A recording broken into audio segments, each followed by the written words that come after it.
মানিকগঞ্জে পবিত্র মাহে রমজানকে কেন্দ্র করে কাঁচা বাজারে অস্বাভাবিক মূল্য বৃদ্ধি।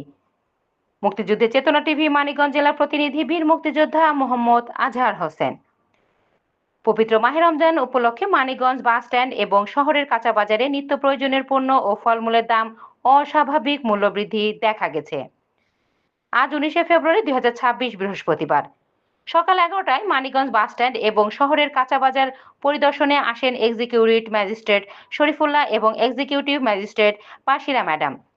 আর সে সময় দেখা গেছে বেশিরভাগ ব্যবসায়ীরা দোকানপাট বন্ধ করে গা ঢাকা দিয়েছে।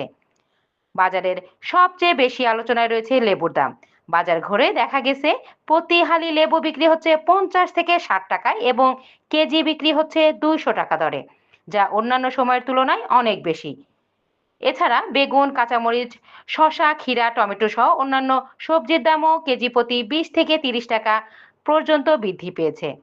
শুধু সবজি নয়, বিভিন্ন ফলের দামও বেড়েছে কেজি প্রতি 20 থেকে 30 টাকা।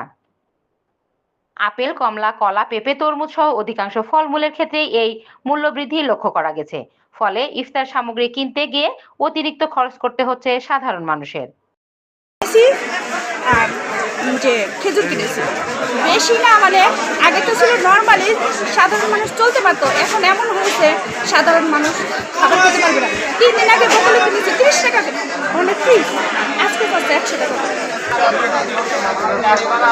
ক্রেতাদের অভিযোগ, রমজানকে কেন্দ্র করে কিছু অসাধু ব্যবসায়ী কৃত্রিম সংকট তৈরি করে দাম বাড়িয়ে দিচ্ছেন।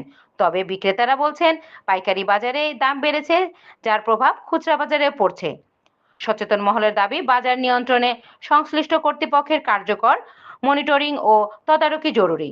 অন্যথায় রমজান মাসে সাধারণ মানুষের নিত্য প্রয়োজনীয় পণ্য ক্রয় করা আরও কষ্টসাধ্য হয়ে পড়বে।